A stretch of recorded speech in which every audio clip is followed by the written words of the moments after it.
الحمد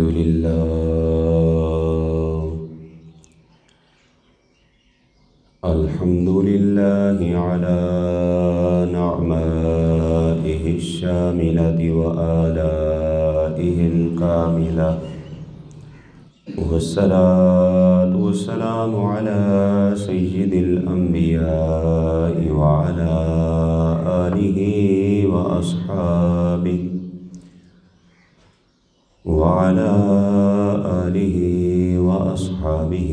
على الصدق والصفاء.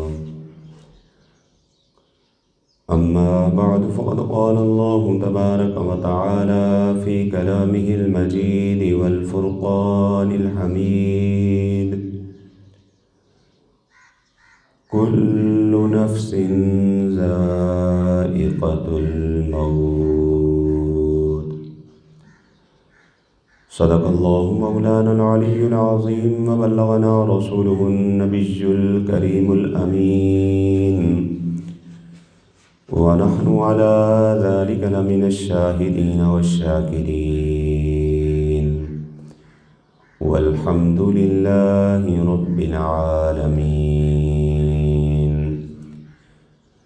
إن الله وملائكته يصلون على النبي،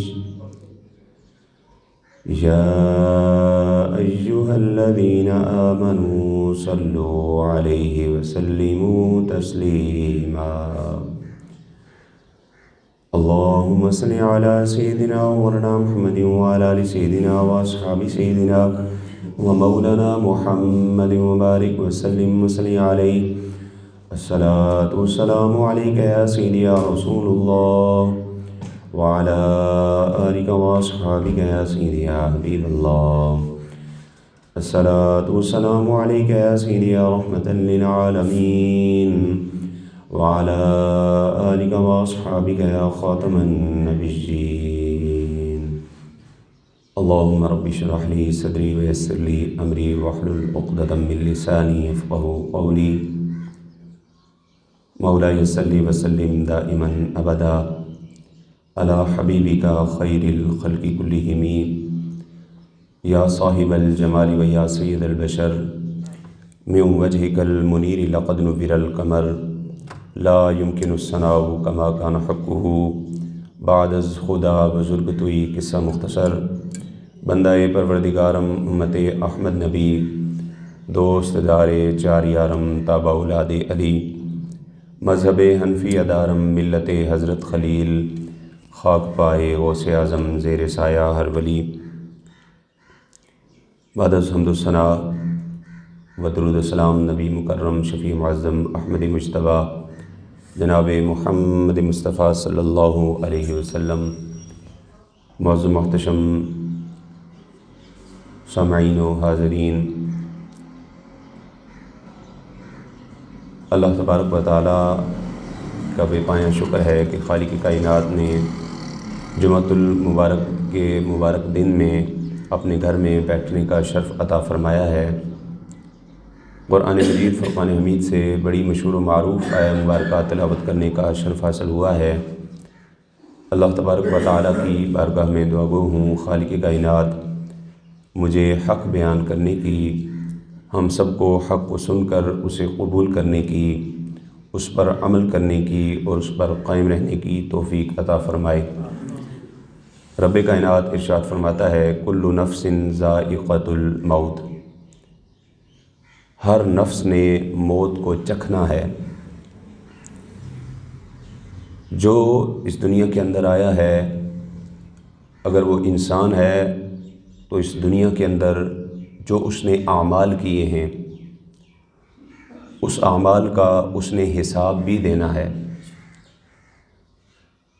اور آقا دو عالم صلی اللہ علیہ وسلم کے ایک فرمان کا مفہوم ہے کہ قبر آخرت کی منازل میں سے پہلی منزل ہے. جس نے مرنا ہے سب سے پہلے قبر میں جانا ہے. اور دنیا کے اندر جتنے بھی اعمال ہوں گے ان اعمال میں سے کسی بھی عمل کے بارے میں یعنی فرائض و واجبات کے حوالے سے قبر کے اندر سوال نہیں کیا جائے گا. قبر کے جو سوالات ہوں گے وہ نماز کے بارے میں نہیں ہوں گے، وہ زکوٰۃ و حج کے بارے میں نہیں ہوں گے، وہ روزوں کے بارے میں نہیں ہوں گے، بلکہ قبر جو پہلی امتحان گاہ ہے، اس امتحان گاہ کے اندر 3 سوال ہوں گے، اور تینوں سوالات جو ہیں وہ عقائد کے ساتھ تعلق رکھتے ہیں۔ ایک بھی قبر کے اندر ہونے والا سوال عمل کے ساتھ تعلق نہیں رکھتا۔ کوئی بھی بندہ مومن جب قبر میں جائے گا، ابو داؤد شریف کی حدیث مبارکہ ہے، حدیث نمبر 4753، ابو داؤد شریف جلد 4 کے اندر یہ حدیث مبارکہ ہے۔ اس حدیث مبارکہ کا مفہوم آپ کے سامنے عرض کروں گا۔ میرے آقا دو عالم صلی اللہ علیہ وسلم نے ارشاد فرمایا، جب بندہ مومن کو قبر کے اندر رکھا جاتا ہے، ایک مسلمان کو قبر کے اندر رکھا جاتا ہے، تو فرمایا قبر کے اندر اللہ تبارک و تعالیٰ کی طرف سے 2 فرشتے جن کا نام منکر اور نکیر ہے، منکر نکیر 2 فرشتے قبر کے اندر اس کے پاس آتے ہیں اور آ کر اس مردے کو اٹھاتے ہیں، اور اٹھا کر اس سے 3 سوالات کرتے ہیں۔ پہلا سوال ہوتا ہے مر ربک کا، بتا تیرا رب کون ہے۔ اگر وہ بندہ مومن مسلمان ہے، صحیح العقیدہ ہے، تو وہ جواب دیتا ہے ربی اللہ، میرا رب اللہ ہے۔ پھر اس سے فرشتے دوسرا سوال پوچھتے ہیں ما دینوں کا، تیرا دین کیا ہے، تو وہ جواب دیتا ہے دینی الاسلام، میرا دین اسلام ہے۔ اور پھر تیسرا سوال اس سے فرشتے پوچھتے ہیں ما ھذا الرجل بعث فیکم، کہ اس مرد کے بارے میں کیا کہتا ہے جو تمہاری طرف بھیجے گئے تھے۔ بعض روایات میں ہے سوال ہوگا ما کنت تقول فی حق ھذا الرجل، اس مرد کے بارے میں کیا کہتا ہے۔ اس مرد سے مراد کیا ہے، شارحین نے لکھا، اور بے شمار احادیث میں بھی اس بات کی تشریح جو ہے وہ ملتی ہے کہ آقا دو عالم صلی اللہ علیہ وسلم بنفس نفیس قبر کے اندر تشریف لائیں گے، اور آقا دو عالم صلی اللہ علیہ وسلم کا قبر کے اندر دیدار کروایا جائے گا، اور فرشتے ان کی طرف اشارہ کر کے پوچھیں گے ما کنت تقول فی حق ھذا الرجل، نبی نہیں کہیں گے، رسول نہیں کہیں گے، رجل کہیں گے، اس مرد کے بارے میں کیا کہتا ہے۔ تو وہاں قبر کے اندر پہچان وہی بندہ سکے گا حضور کو جس نے حضور کا کلمہ پڑھا ہوگا، جس نے حضور پر ایمان لایا ہوگا، جو صحیح العقیدہ مسلمان ہوگا۔ اسی لیے وہاں پر لفظ نبی استعمال نہیں کیا، فرمایا ما کنت تقول فی حق ھذا الرجل، اس مرد کے بارے میں، اس شخص کے بارے میں کیا کہتا تھا۔ تینوں سوالوں کے جواب جب بندہ مومن ہوگا وہ جواب دے گا کہ ھذا النبی محمد یا محمد رسول اللہ صلی اللہ علیہ وسلم۔ مختلف روایات کے اندر جب وہ پہچان لے گا حضور کا دیدار کرنے کے بعد، تو اب اس سے پوچھا جائے گا کہ بتا یہ سوال تو نے کہاں سے سیکھے ہیں، یہ علم تجھے کہاں سے آیا، یہ جو سوال تینوں تجھ سے کیے گئے ہیں جواب کیسے تو نے دیا ہے۔ تو وہ کہے گا میں نے اللہ کا کلام قرآن پڑھا ہے، اس کی تصدیق کی ہے، اس پر ایمان لایا ہوں، تو اس وجہ سے میں نے یہ جواب دیے ہیں۔ فرمایا آسمان سے ایک منادی، ایک ندا دینے والا ندا دے گا کہ اس نے سچ کہا ہے، لہٰذا اس کے لیے جنت کا دروازہ کھول دو، اس کو جنتی لباس پہنا دو، اور اس کے لیے جنت کی کھڑکی کھول دو۔ اور پھر فرمایا اس کو جنتی لباس بھی پہنا دیا جائے گا، جنت کی کھڑکی بھی کھول دی جائے گی، اور اس کی قبر کے اندر جنت کی خوشبو آنا شروع ہو جائے گی، جنت کی پیاری پیاری خوشبو، اور وہ ہوا آنا شروع ہو جائے گی۔ اور وہ بعض روایات کے اندر ہے نم کا نومت العروس، اسے کہا جائے گا اب سو جا، جیسے پہلی رات کی دلہن سوتی ہے، پھر وہ سو جاتا ہے، اور قبر سے آخرت تک چاہے دنیا اب لاکھوں سال گزرے، ہزاروں سال گزرے، اس کے لیے ایسا ہی ہوگا جیسے عصر کے ٹائم سویا تھا اور مغرب کے ٹائم جاگ جائے گا۔ اس طرح اس کے لیے قبر کے وہ لمحات ہوں گے۔ اور فرمایا کہ جب ایک کافر کو قبر کے اندر رکھا جائے گا، یہ وہی حدیث مبارکہ ہے، فرمایا جب کافر کو قبر کے اندر رکھا جائے گا اور منکر نکیر اس کے پاس آ کر وہ فرشتے سوال کریں گے مر ربک کا، تو وہ کہے گا ہی ہاتا لا ادری، ہائے ہائے افسوس میں نہیں جانتا کہ میرا رب کون ہے۔ دنیا کے اندر وہ بتوں کی پوجا کرنے والا رہا ہوگا، دنیا کے اندر وہ عیسائی رہا ہوگا، دنیا کے اندر کوئی بھی مذہب رکھنے والا ہوا، اس سے پوچھا جائے گا تو وہ جواب نہیں دے سکے گا۔ اس سے پوچھا جائے گا تیرا دین کیا ہے، دنیا کے اندر وہ اپنا دین بے شک عیسائی بتاتا رہا ہو، کوئی بھی مذہب اپنا یہودیت بتاتا رہا ہو، لیکن قبر کے اندر وہ جواب نہیں دے سکے گا اگر وہ مسلمان نہیں ہوگا۔ وہ کہے گا ہائے ہائے افسوس میں نہیں جانتا۔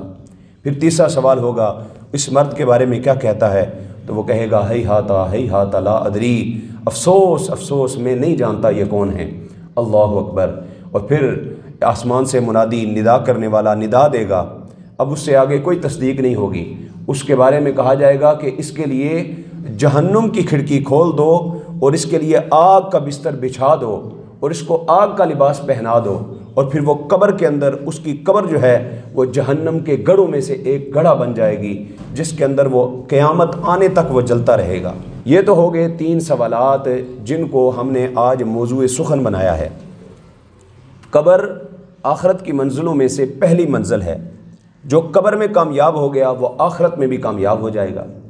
جس کی قبر بہترین ہو گئی اس کی آخرت بھی بہترین ہوگی۔ یاد رکھیں اولین پرسش نماز بود، یہ جو کہا گیا ہے نا سب سے پہلے نماز کا سوال ہوگا، یہ قبر کے اندر نہیں ہوگا، یہ حشر کے اندر ہوگا۔ لہٰذا قبر کے اندر ان تینوں سوالوں کے اوپر ہی اس کا مستقبل جو ہے وہ ڈیسائیڈ کیا جائے گا۔ اگر اس کی قبر کے اندر آسانی ہے تو اس کے لیے محشر میں بھی آسانی ہوگی، اگر اس کی قبر میں راحت اور سکون ہے تو اس کے لیے محشر کے اندر بھی سکون ہوگا، اگر اس کی قبر جنت کے باغوں میں سے ایک باغ بن گئی ہے تو قیامت والے دن بھی اللہ تبارک و تعالیٰ اس کے حساب و کتاب کے بعد اس کو انشاءاللہ جنت میں داخلہ بھی عطا فرما دیں گے۔ لیکن سوال یہ پیدا ہوتا ہے، ذرا غور کریں آپ ان سوالوں کے اوپر کہ قبر کے اندر جو سوالات کیے جا رہے ہیں ان کی ترتیب پر آپ غور کریں۔ پہلا سوال ہوا مر ربو کا، تیرا رب کون ہے؟ دوسرا سوال ہوا ما دینوں کا، تیرا دین کیا ہے؟ تیسرا سوال ہوا حضور کے بارے میں، بتا ان کے بارے میں کیا کہتا تھا۔ اگر ایک عام انسان، ایک بندہ مومن اگر ان سوالوں کی ترتیب دینے کے لیے بیٹھے تو وہ کہے گا جی پہلے اللہ کے بارے میں سوال ہونا چاہیے، پھر نبی کے بارے میں سوال ہونا چاہیے، پھر اسلام کے بارے میں۔ بھئی بتائیں پہلے دنیا کے اندر حضور آئے ہیں یا اسلام آیا ہے؟ پہلے حضور تشریف لائے ہیں، حضور اسلام پھر لے کر آئے ہیں۔ 40 سالہ زندگی کے اندر حضور نے اسلام کا جو ہے وہ دعوت توحید نہیں دی، پہلے حضور تشریف لائے ہیں پھر اسلام۔ لیکن قبر کے اندر جو سوالات ہیں ان کی ترتیب ایسی ہے کہ پہلے اللہ کے بارے میں پوچھا جا رہا ہے، پھر اس کے بعد جو ہے وہ دین کے بارے میں پوچھا جا رہا ہے، اور تیسرا سوال حضور کے بارے میں۔ یہ ترتیب الٹی کیوں ہے؟ حضرت علامہ مولانا ہاشمی میاں صاحب آف انڈیا انہوں نے اس کی بڑی پیاری مثال دی ہے ان تینوں سوالوں کی ترتیب کو سمجھنے کے لیے کہ یہ ترتیب شریعت نے کیوں رکھی ہے۔ کہتے ہیں ایک چارپائی کے اوپر ایک شخص کو لٹا دو، اس کے اوپر چادر بچھا دو، سر سے پاؤں تک اس کو ڈھانپ دو، پھر لوگوں کو بلاؤ۔ مثال کے طور پر اگر میں ایسا کرتا ہوں، ایک چارپائی پر ایک بندے کو لٹاتا ہوں، اوپر چادر ڈال دیتا ہوں، اس کو سر سے پاؤں تک چھپا دیتا ہوں، پھر میں سارے اہل محلہ کو، سارے علاقے کے لوگوں کو جمع کر کے کہتا ہوں بتاؤ جی اس چادر کے نیچے کون ہے، اس چادر کے نیچے کون ہے، بتاؤ کون ہے؟ تو ہر بندہ کہے گا جی زمانہ تو ایسا آ گیا ہے کہ چہرہ دیکھ کر بھی پہچان نہیں ہوتی کہ اس کا مذہب کیا ہے، تو چادر کے نیچے بندے کو ہم کیسے پہچانیں گے یہ کون ہے یا یہ کس مذہب سے تعلق رکھنے والا ہے؟ تو اب اس جو چادر کے نیچے لیٹا ہوا شخص ہے اس سے یہ سوال کیا جائے، اس سے پوچھا جائے بتا تیرا رب کون ہے، اور وہ شخص چادر کے نیچے لیٹا لیٹا جواب دے ربی اللہ، میرا رب اللہ ہے۔ اب اس سے پتہ چل جائے گا یہ بدھسٹ نہیں ہے، یہ ان مذاہب سے تعلق رکھنے والا نہیں ہے جو اللہ کو مانتے ہی نہیں ہیں، جو کہتے ہیں ایسے ہی دنیا جو ہے وہ ایک مٹی کا ڈھیر تھی، گڑی پڑی، اس میں سے مخلوقات نکلی اور ایسے ہی دنیا بن گئی، کوئی خالق نہیں ہے۔ جو اللہ کو نہیں مانتے ان کی صف سے یہ نکل جائے گا کہ یہ اللہ کو ماننے والا ہے۔ اتنا پتہ چل گیا کہ یہ چادر کے نیچے لیٹا ہوا انسان اللہ کو ماننے والا ہے۔ لیکن اب اللہ کو ماننے والے بھی بے شمار مذاہب ہیں، یہودی بھی اللہ کو مانتے ہیں، نصرانی بھی اللہ کو مانتے ہیں، عیسائی بھی اللہ کو مانتے ہیں، بے شمار مذاہب اللہ کو ماننے والے ہیں۔ لیکن اب کیسے پتہ چلے گا یہ کس مذہب کی بنیاد پر اللہ تبارک و تعالیٰ کو مانتا ہے؟ تو اب اس سے دوسرا سوال کیا جائے گا تیرا دین کیا ہے؟ تو وہ چادر کے نیچے لیٹا لیٹا کہے گا دینی الاسلام، میرا دین اسلام ہے۔ تو اب پتہ چل جائے گا یہ نصرانی نہیں ہے، یہ یہودی نہیں ہے، یہ اللہ تبارک و تعالیٰ کو مانتا ہے اور اس کا مذہب اسلام ہے، تو یہ اللہ تبارک و تعالیٰ کی وحدانیت کا اقرار کرنے والا ایک مسلمان ہے، بندہ مومن ہے۔ اسلام کے ساتھ اس کا تعلق ہے۔ اب ان دو سوالوں سے یہ تو پتہ چل گیا کہ یہ اللہ کو مانتا ہے اور اسلام کی بنیاد پر اللہ کو مانتا ہے، عیسائیت کی بنیاد پر نہیں، جو 3 خداؤں کے قائل ہیں یا بعض 2 خداؤں کے قائل ہیں، باپ بیٹے کے بھی قائل ہیں، بلکہ اسلام کی بنیاد پر وہ اللہ کی وحدانیت کا اقرار کرتا ہے۔ لیکن اسلام لانے کے بعد بھی بے شمار اسلام کے اندر فرقے ہیں۔ کیسے پتہ چلے گا کہ یہ بندہ کس فرقے کے ساتھ تعلق رکھنے والا ہے؟ کیسے پتہ چلے گا بھائی کون سا مسلمان ہے، کس ٹائپ کا مسلمان ہے؟ تو پھر اس سے تیسرا سوال کیا جائے گا، ما کنت تقول فی حق ھذا الرجل۔ قبر کے اندر یہ جو تیسرا سوال ہے یہ اسی بنیاد پر ہے کہ 2 سوالوں کے جوابات کے بعد پتہ چلے گا کہ وہ اللہ کو مانتا ہے تو کس مذہب کی بنیاد پر مانتا ہے۔ اور تیسرا سوال ہوگا، ما کنت تقول فی حق ھذا الرجل، بتا اس مرد کے بارے میں۔ اور یہ بھی یاد رکھیں، اس کا مطلب یہ نہیں ہے کہ قبر کے اندر حضور کی زیارت ہوگی اور پوچھا جائے گا بتا اب ان کے بارے میں کیا کہتا ہے۔ نہیں نہیں نہیں، ما کنت تقول فی حق ھذا الرجل یہ صیغہ مضارع کا ہے، اور مضارع جو ہے اس کے اندر استمرار پایا جاتا ہے، یعنی جاری کا معنی پایا جاتا ہے۔ یہ عربی لغت کی آپ کے سامنے بات کر رہا ہوں، تو اس کا معنی یہ نہیں بنے گا کہ بتا اب ان کے بارے میں کیا کہتا ہے، بلکہ یہ پوچھا جائے گا قبر کے اندر ان کے بارے میں دنیا میں کیا کہا کرتا تھا، دنیا میں ان کے بارے میں کیا کہتا تھا۔ ان کو اپنے جیسا تو نہیں کہتا تھا، اپنا بڑا بھائی تو نہیں کہتا تھا، ان کو جو ہے وہ عام انسانوں کے ساتھ تشبیہ تو نہیں دیتا تھا، اور جو یا رسول اللہ یا حبیب اللہ کہنے والا ہوگا وہ وہاں پر بھی وہی جواب دے گا جو دنیا میں اس کو جواب دیا کرتا ہے۔ جو دنیا میں عقیدہ ہوگا، نظریہ ہوگا، وہی قبر کے اندر جواب دے گا۔ دیکھیں قبر کے اندر مسلمان سے بھی سوال ہوں گے، کافر سے بھی سوال ہوں گے، ابو جہل سے بھی قبر میں سوال ہوا، ابو لہب سے بھی سوال ہوا۔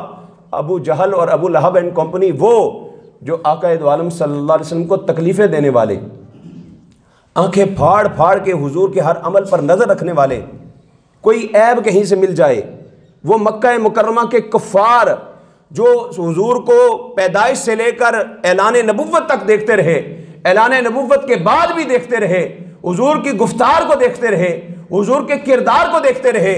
قبر میں پوچھا گیا بتا ان کو جانتا ہے؟ تو وہ کہتے ہیں ہی ہاتا لا ادری، میں نہیں جانتا، ہائے ہائے افسوس میں نہیں جانتا۔ اس سے پوچھا جائے بتا تو نہیں جانتا تو پتھر کس کو مارتا رہا ہے، نہیں جانتا تو بتا کس کو تکلیفیں دیتا رہا ہے۔ معلوم ہوا دنیا کے اندر نہ ان سوالوں کو یاد کرنے سے قبر میں جواب آئے گا، اور نہ ہی حضور کو دنیا میں دیکھ لینے سے قبر میں جواب دے سکے گا بندہ، بلکہ جواب وہی دے سکے گا جس کا دنیا کے اندر حضور پر صحیح عقیدہ، صحیح ایمان ہوگا، قبر کے اندر وہی کامیابی حاصل کر پائے، اسی کو کامیابی ملے گی۔ ابو جہل ساری زندگی آنکھیں پھاڑ پھاڑ کے حضور کو دیکھتا رہا، قبر میں پہنچا تو سوال ہوا تو کہتا ہے ہی ہاتھ لا ادری، ہائے ہائے افسوس میں نہیں جانتا۔ لیکن ادھر 1400 سال گزر گئے، 14 صدیاں گزرنے کے بعد ایک بندہ مومن، ایک عاشق صادق قبر کے اندر جاتا ہے تو منکر نکیر پوچھتے ہیں اور ممتاز قادری بتا تو صحیح ان کے بارے میں کیا کہا کرتا تھا۔ تو ممتاز قادری فرشتوں کو پیچھے ہٹا کے قدموں میں گر کر کہے گا اور اب تو پائے ناز سے میں اے فرشتوں کیوں اٹھوں، ارے مر کے پہنچا ہوں یہاں اس دل ربا کے واسطے۔ عاشق صادق قبر کے اندر جا کر بھی وہی پہچان سکے گا جس کا دنیا کے اندر عقیدہ صحیح ہوگا۔ علامہ شاہ عبد الحق محدث دہلوی رحمۃ اللہ تعالیٰ علیہ آپ فرماتے ہیں جب سے یہ سنا ہے کہ قبر کے اندر حضور تشریف لائیں گے، حضور کا دیدار ہوگا، کہتے ہیں موت پتہ نہیں کہاں پہ مر گئی ہے، دل چاہتا ہے ہم زندہ ہی قبر کے اندر چلے جائیں، دل چاہتا ہے زندہ ہی قبر کے اندر چلے جائیں۔ اللہ اکبر۔ اور مفسر شہیر مفتی احمد یار خان نعیمی رحمۃ اللہ تعالیٰ علیہ فرماتے ہیں جو قبر میں اپنی ان کو پاؤں، جو قبر میں اپنی ان کو پاؤں، پکڑ کے دامن مچل ہی جاؤں، جو دل میں رہ کر چھپے تھے مجھ سے وہ آج جلوہ دکھا رہے ہیں۔ کہتے ہیں قبر کے اندر وہی پہچان سکے گا جو دنیا کے اندر حضور سے محبت کرنے والا ہوگا، جو حضور کو دنیا میں اپنے جیسا کہنے والا، جو حضور کے بارے میں دنیا میں صحیح عقیدہ نہیں رکھتا ہوگا وہ قبر میں نہیں پہچان سکے گا۔ یہ یاد رکھیں، قبر کے اندر وہی پہچان سکے گا جس نے دنیا کے اندر حضور کے ترانے پڑھے ہوں گے، حضور کی نعتیں پڑھی ہوں گی، حضور کے قصیدے گائے ہوں گے۔ تو جو مسلمان، سنی مسلمان صحیح العقیدہ، جو ہر محفل میں بیٹھ کر یہ پڑھتا ہے مکھ چند بدر شاہ او شانیے متھے چمک دلاٹ نورانیے، مل کر پڑھ لیجئے نا، مکھ چند بدر شاہ شانیے او متھے چمک دلاٹ نورانیے، کالی زلف تے اکھ مستانیے او محمور اکھین مد بریاں۔ وہ قبر میں بھی دیکھ کر کہے گا نا، اس صورت نو میں او جانا کھاں او جانان کے جانے جہانا کھاں۔ مل کر پڑھ لیجئے نا، سچ آکھاں تے رب دی میں شانہ کھاں، سچ آکھاں تے رب دی میں شانہ کھاں، او جس شان تو شانہ سب بڑیاں۔ وہی جواب دے سکے گا جو دنیا کے اندر حضور کے قصیدے پڑھتا رہا ہے، جس کا عقیدہ صحیح ہے۔ جس کا عقیدہ صحیح نہیں ہے وہ تیسرے سوال کا جواب نہیں دے سکے گا۔ اس کی قبر حضور کے فرمان کے مطابق جہنم کے گڑھوں میں سے گڑھا بن جائے گی۔ جو قبر میں کامیاب نہیں ہوا اس سے آگے کا کوئی امتحان نہیں لیا جائے گا۔ بھائی جو 9th کلاس میں پاس ہوگا وہی 10th میں جائے گا، جو 10th کلاس پاس کرے گا وہی کالج کے اندر داخلہ لے گا۔ تو جس نے پہلا ایگزام ہی پاس نہیں کیا وہ آگے کیسے جا سکتا ہے؟ تو آگے کے سوالات کافروں سے نہیں ہوں گے، بد عقیدہوں سے نہیں ہوں گے۔ جس کا عقیدہ صحیح ہے اس سے پوچھا جائے گا، بتا آخرت کے اندر، محشر کے اندر، بتا نماز پڑھی تھی یا نہیں، بتا روزے رکھے تھے یا نہیں۔ باقی اعمال بعد میں پوچھے جائیں گے، پہلے عقیدہ ہے، پہلے عقیدہ ہے، عقیدہ اصل ہے۔ اور یہاں پر ایک اور بات آپ کے سامنے عرض کروں۔ مرزا جیلمی کہتا ہے جی یہ جو مولوی ہیں نا، ان مولویوں نے لوگوں کو جو ہے وہ غلط رستہ دکھایا ہے، یہ مولوی چھپاتے ہیں، وہ باتیں بھی اسی ٹائپ کی کرتا ہے نا۔ آپ کو پتہ ہے مولویوں کے، علماء کے خلاف کرنے کے لیے اس کو تیار ہی اسی کام کے لیے کیا گیا ہے۔ کہتے ہیں نہیں مولوی جڑے نا اس اصل گل دسدے کوئی نہیں، قبر دے اندر 3 سوال نہیں ہونے، 4 سوال ہونے نے۔ کہتا ہے قبر کے اندر چوتھا سوال ہوگا کہ بتاؤ یہ تم نے یہ جو سوالات کے جوابات دیے یہ تم نے کہاں سے سیکھے ہیں؟ کہتا ہے مولوی جو ہیں یہ بتاتے نہیں ہیں۔ میں نے کہا ہم کیوں نہیں بتاتے، کس نے نہیں بتا؟ میں نے ابھی جو شروع میں یہ روایت بیان کی ہے اس کے اندر کیا یہ بات ذکر نہیں ہوئی؟ جو سامعین شروع سے آئے ہیں انہوں نے نہیں سنی؟ شروع میں حضور صلی اللہ علیہ وسلم نے جب فرمایا کہ جب 3 سوال ہوں گے، بندہ مومن سے یہ چوتھا سوال ہوگا، سوال نہیں ہے، یہ بھی تصدیق ہے۔ یار مثال کے طور پر اگر کوئی بچہ اچھا ایگزام دے لیتا ہے، اچھے سوالوں کے جواب دے لیتا ہے، تو ٹیچر اس سے پوچھے یار بتا تو کہاں پہ پڑھا ہے، کون سے ٹیچر سے تو پڑھا ہے، تو یہ کوئی الگ سوال تو نہ ہوا، یہ تو امتحان کے لیے سوال نہیں ہے، بلکہ یہ اس کو اپریشیٹ کیا جا رہا ہے، یہ اس کو داد دی جا رہی ہے۔ بھائی کہڑے استاد کو پڑھیں یار، بڑا سونا جواب لکھے نے تو، یا بڑا اچھا جواب دیا ہے، یا کسی بچے نے اچھا قرآن پڑھ لیا تو یار کون سے قاری صاحب سے تو پڑھا ہے کہ اتنا اچھا قرآن پڑھ رہا ہے۔ تو چوتھا سوال یہ چوتھا سوال نہیں ہے، یہ تو اس کو داد دی جا رہی ہے۔ اس سے کہا جائے گا بھائی بتا یہ تجھے کہاں سے پتہ چلا؟ تو جس نے 3 جواب دیے ہیں وہ اس چوتھے سوال کا جواب بھی دے لے گا، اس بات کا جواب بھی دے لے گا، وہ کہے گا کہ ہاں میں نے اللہ تبارک و تعالیٰ کی کتاب قرآن کو پڑھا ہے، اس کی تصدیق کی ہے، اس پر ایمان لایا ہے، اس لیے میں نے جواب بھی دے دیا۔ مرزا کہتا ہے نہیں یہ جو مولوی ہیں نا یہ گمراہ کرتے ہیں، یہ کہتے ہیں چوتھا سوال نہیں بتاتے۔ میں نے کہا ہم تو بتاتے ہیں، کس نے کہا نہیں بتاتے؟ لیکن یہ چوتھا سوال نہیں ہے، کیونکہ اگر چوتھا سوال ہوتا یہ مومن سے بھی پوچھا جاتا، کافر سے بھی پوچھا جاتا۔ یہ صرف مومن سے کہا جائے گا بتا تو نہیں یہ کہاں سے سیکھا ہے، تو وہ بتا دے گا میں نے قرآن سے سیکھا ہے۔ کہتا ہے جی مولوی جو ہیں ان کی روٹیاں بند ہو جائیں گی۔ میں نے کہا اگر تو مولویوں کے خلاف بات کرنا بند کر دینا تیری روٹیاں بند ہو جائیں گی۔ اگر مرزا جیلمی محمد علی مرزا انجینئر صاحب اگر یہ اولیاء کے خلاف، علماء کے خلاف، مولویوں کے خلاف بات کرنا چھوڑ دیں، فتنہ پھیلانا چھوڑ دیں، تو میں گارنٹی دیتا ہوں اس کو ایک بندہ بھی نہیں سنے گا، کوئی بندہ بھی اس کو نہیں سنے گا۔ اس کو لوگ سنتے ہی اس کے فتنے کی وجہ سے، کیونکہ دور حاضر کے اندر آپ دیکھ لیں سوشل میڈیا اٹھا کر، یوٹیوب، فیس بک، جو منفی چیز ہے نا اس کے ویوز زیادہ آتے ہیں، دیکھتے زیادہ، پسند کرنا نہ پسند کرنا ایک الگ بات ہے، لیکن اس کو لوگ دیکھتے زیادہ ہیں، تو اس وجہ سے لوگ اس کو سنتے ہیں۔ وہ سمجھتا ہے جی میں بڑا پاپولر ہوں اور میری جناب بڑی فین فالوئنگ ہے، تو یاد رکھیں اللہ تبارک و تعالیٰ کے محبوب نے جو 3 سوال قبر کے اندر بتائے ہیں، یہ اس کے اندر کامیابی وہی حاصل کر سکے گا جس کا عقیدہ صحیح ہے۔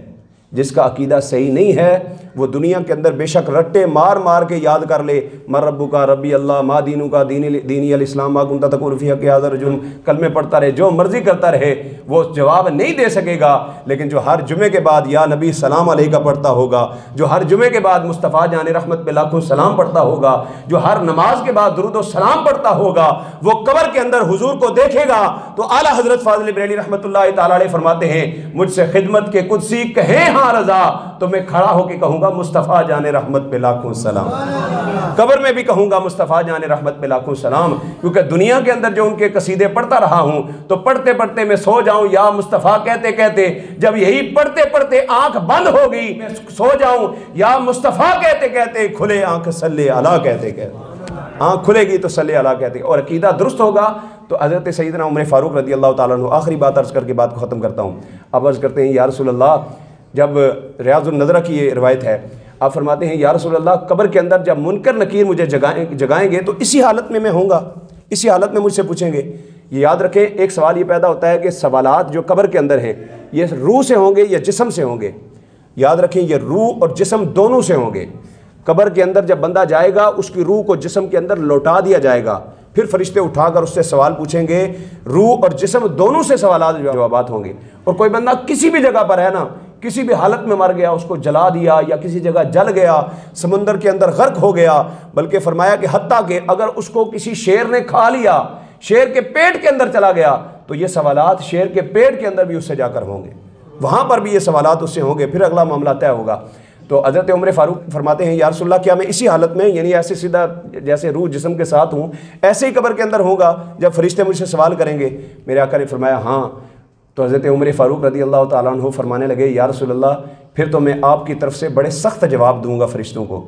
فوراً جبریل امین حاضر ہو گئے، عرض کرنے لگے یا رسول اللہ صلی اللہ علیہ وسلم، رب کائنات فرماتا ہے جب عمر قبر کے اندر جائے گا اور منکر نکیر آ کر عمر سے سوال پوچھیں گے من ربو کا، تو عمر جواب دے گا ربی اللہ، میرا رب اللہ ہے، فرشتوں بتاؤ تمہارا رب کون ہے؟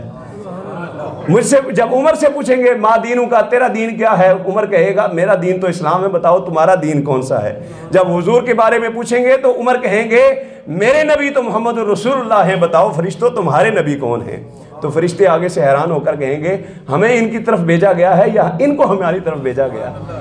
تو جس کا عقیدہ ایمان دنیا کے اندر درست ہے اس کی قبر بھی آخرت بھی انشاءاللہ درست ہوگی۔ اللہ تبارک و تعالی ہمیں صحیح العقیدہ مسلمان بن کر اپنی قبر اور آخرت کی تیاری کرتے ہوئے صحیح معنوں میں صراط مستقیم پر چلنے کی توفیق و رفیق عطا فرمائے۔ وآخر دعوانا ان الحمد للہ رب العالمین۔